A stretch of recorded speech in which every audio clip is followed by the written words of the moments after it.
Hey everybody, my name is Tyler Patterson. I'm the owner of a company called Powerhouse Investments LLC, where I teach and show people how to get their life impacted through the foreign exchange market, basically.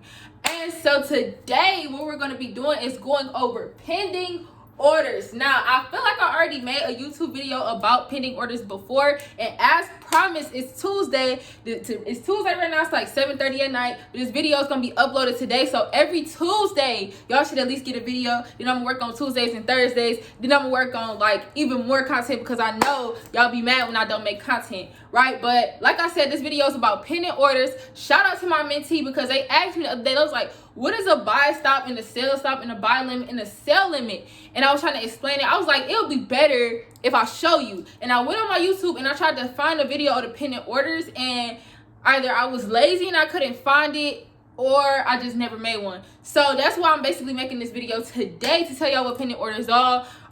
Shout out to my phone, because my camera, whenever I try to upload videos from my camera, it just takes entirely too long, and I'm trying to get this uploaded tonight.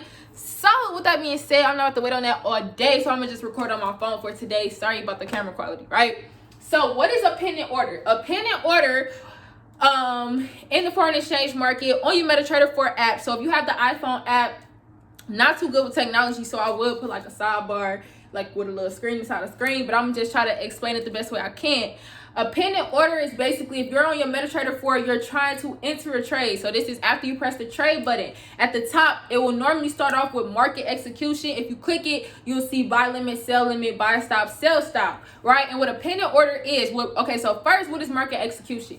Market execution in the foreign exchange market is like when you press buy or when you press sell, immediately you're entered into that trade. Immediately that trade is active. Immediately you're either making money or losing money. Now what a pending order is you're not actually put into a trade immediately. What a pending order is when a buy limit or a sell limit. It's basically like you have to wait until the market gets to a certain point for that trade to be activated. So until the market gets to a specific point, that trade is not activated. And by that trade not being activated, that means that if you press buy or sell, right, you're not in the trade yet. You're not actively making or losing money yet. And if the market never gets to that specific point that you set, because at the top it's going to say entry, right? If the market never gets to that price that you set, you will never be activated into that trade. So when you do a limit, when you press buy limit or sell limit, when you do limits, when you do pending orders, when you do stops, right? Instead of it saying like, these are the trades you in, it's going to be another tab that says like your orders or something. And then it's going to have like the price that you set, the lot size that you set, and then it's going to have where price is right now. And that's kind of letting you know like you have to get into here to actually get in it. You could also set time limits on your orders, because remember how I said that price has to get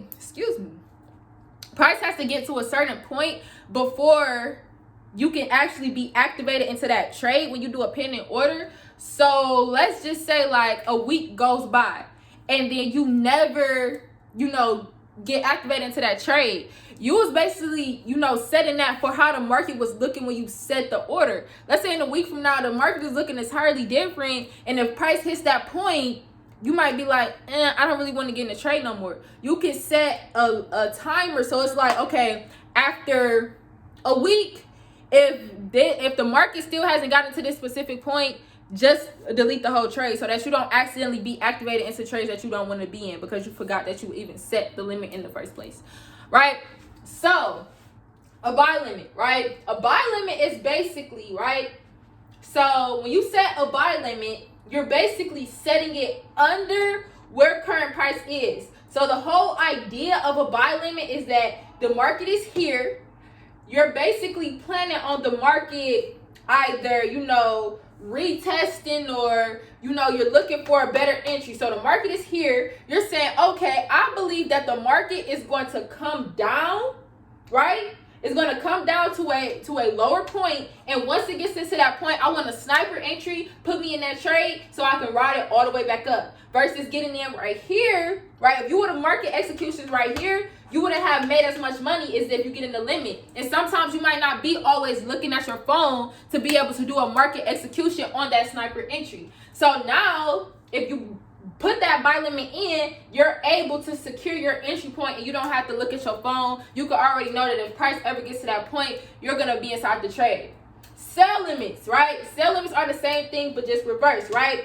The idea is that the market is, low. You're expecting it to retrace, retest, go back up, right? You're putting the sell limit in so you can get a better entry, and then you're thinking that the market is probably going to drop again. So you set that limit, right? Let's say when you look at your chart, the market is right here. You go into your MetaTrader, you push trade, you push sell limit, you put a price in, and then, it ends up dropping, right? Next one, buy stop, right? So the idea of a buy stop is basically the idea of that. What I get from it is when you break a resistance or support, right? So you thinking like, okay, price is really going crazy right now, right? Let's say this is like your, right here is where you put your resistance line, right? So resistance, if price breaks resistance, usually that's a buy, right? So you're like, okay, if price breaks resistance, put me into this trade afterwards, right? So you're not looking at the chart like, okay, I want to get in this trade idea right now. You're looking at the chart like, if price breaks this certain point, or if price gets to this certain area in the market, I want you to put me inside of a buy because I know that I'm going to be able to make some money. Same thing with a sell stop. You're saying, okay, price is at this particular point right here in the market, right? If price breaks this support zone, right? If price breaks this support zone right now, I know it's going to the depths of hell. I know this is going to be like Brexit in 2018. If you know, right? So go ahead and put me in that sell because I know it's just going to keep on going down and I'm not going to have time to look at my charts. So there we have it, all right? And I really don't use pending orders. I used to, but I don't anymore. Because you have to be really exact. Different brokers yield different results. So what if I put a sell stop and, it misses by, or what if I put a buy limit and it misses by 1 pip? Let's say, let me get a marker. All right, let me get a marker. So let's say you got this buy limit, right? You expecting that it's going to be at this particular price and then you're going to want to buy back up. So let's just say that the market does this. It comes down and it gets to like right here and it starts to go up. You're going to look at the chart like, oh my God, I should be up. And then you look at your MetaTrader and you see that you've never even been entered into the trade. It did what you thought it was going to do, but maybe your pips was like, let's say this is NZDJPY. Let's say yours was like 106.494. And where it actually came to in the market was 106.497. Now you didn't just miss your entry by 3 pips. So me, that would make me mad. Now I'm trying to overtrade. Now I'm about to blow my account because I'm mad because I'm trying to make my money back because this was the 100 pip move that I've been waiting for 4 weeks. I finally got it, but then I missed it. I just don't like that. So if I can't look at it and tell that something is happening, I'm not going to get in it. And that's just me. That's just me personally, right? I know people that are very successful with them. I just don't mess with them. I just don't mess with them like that. Or let's just say you doing a buy stop and price hits this point in the market, right? It get a little bit over your initial price and you thinking it's about to go to heaven, you about to meet Jesus, and guess what it do? Hit right there and go down.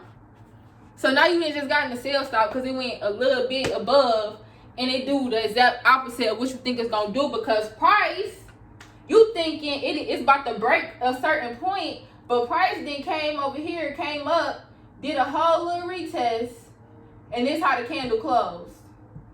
Candle closed like this, and now it's about to go to hell and meet Satan. And you like, what? That's why I don't really like those, if y'all was wondering. But yeah, this is a very good video. I'm definitely gonna send it to my mentee. Shout out to Kayla if you watch this video. Shout out to you. You're the reason that I had a topic to post about today. Comment below what type of videos, what type of content you guys want to see. If anybody is interested in joining my investment team, my investment group, partner with I Am Mastery Academy, hit me up on social media. yeah, now I'm on the road to 100,000 followers. I mean, not 100,000 followers, 100,000 subscribers. I have a t-shirt line, Frosty t-shirts coming out soon as well, so stay tuned for that. But I'm really making a goal to get my YouTube plaque before 2020 is over, right? As well as hit Chairman 10, Chairman 25, Chairman 50, if y'all hip to what that is. So just putting that out there. But I love all of you guys. Thank you for supporting me. Thank you for watching my videos, because every time you click it, y'all getting me paid. YouTube send me a little big check. So thank you guys so much. I appreciate you all. And I hope this video gave y'all some type of value until hopefully Thursday, but for sure next Tuesday.